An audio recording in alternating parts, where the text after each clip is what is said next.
physiology of the animal, okay? Let's start off with the jaws, all right, and the teeth. All right, we as humans are able to chew. You guys went up here and you started eating all this food. The technical term for chewing is mastication. All right, we have to do that multiple times a day. If we don't eat multiple times a day, because we as humans are batch eaters, we get hangry. And if we get hangry, we turn into Joe Pesci, and then you have to have a Snickers bar. Okay, so we actually have to eat multiple times a day. We're batch eaters. And so we masticate, we chew. If you guys would all just humor me for a second and take your jaws right here, everybody has to do it. All right, there you go. You're already doing it. And move it side to side, okay? You're able to do that because your jaw is flexible. Guess whose jaw isn't flexible? Guess whose jaw is not able to masticate? The wolf over there, the dog, their jaw is a stiff hinge, okay? It's meant for nothing more than grabbing, ripping, and tearing, and crushing. Boom. So just looking at the first step, the first part of the GI tract, which is the teeth and the jaws, the dog does not chew. Think about what we do as humans. Not only are we throwing Arizona Cardinals jerseys on our dogs, right? Not only is our dogs wearing these blinged out collars and leashes, right? Which are really, really cute. There's dogs like this size that are being pushed around in little carriages at these lifestyle centers.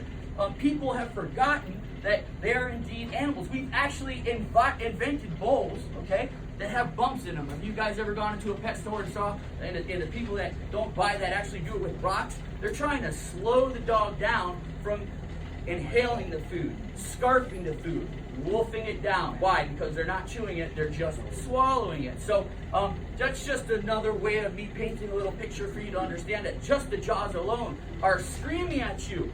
I don't chew, I'm supposed to eat raw meat. I'm supposed to eat prey because I am wolf. And hear me how. And so let's talk about the second part of the GI tract, which is what's in the mouth. And that is the saliva, okay? We have saliva in our mouth. When we start to eat carbohydrates and we see food and we're hungry, what ends up happening? Some of you drool, but most of us, we're getting saliva and it's getting in there because our body's saying, ooh, it's time to eat. Our body's saying, I gotta start pre-digesting in our mouth. And so we have an enzyme in our saliva that's called salivary or slavic amylase. Amylase is an enzyme that breaks down carbohydrates and starches in our mouth and starts pre-digestion. Okay, so we have that. Guess who doesn't have that? The dog. They don't have amylase. Why? Out in the wild, they're not chasing prey that has carbohydrates all over its body. They're not chasing corn. They're not chasing wheat. They're not chasing soy. They're not chasing grain. They're eating prey.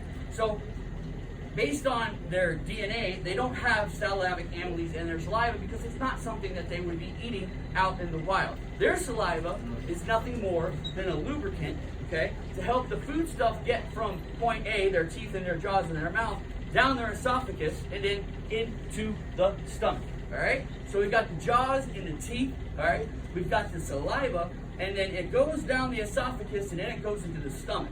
So let's talk about us again for a second. Our stomach. You always hear us say our stomach's the size of our fist, okay? You always hear our stomach's meant for pre-digestion and main digestion occurs in our intestines. So, again, much smaller stomach. We're batch eaters. We have to eat multiple times a day. A little bit different with the dog, okay, or the wolf. Their stomach isn't 20% of their GI tract. It's not 30%. It's not 40%. It's not 50%. It's not 60%. It's actually a very, very large organ that's able to expand. It represents about 70% of their GI tract. So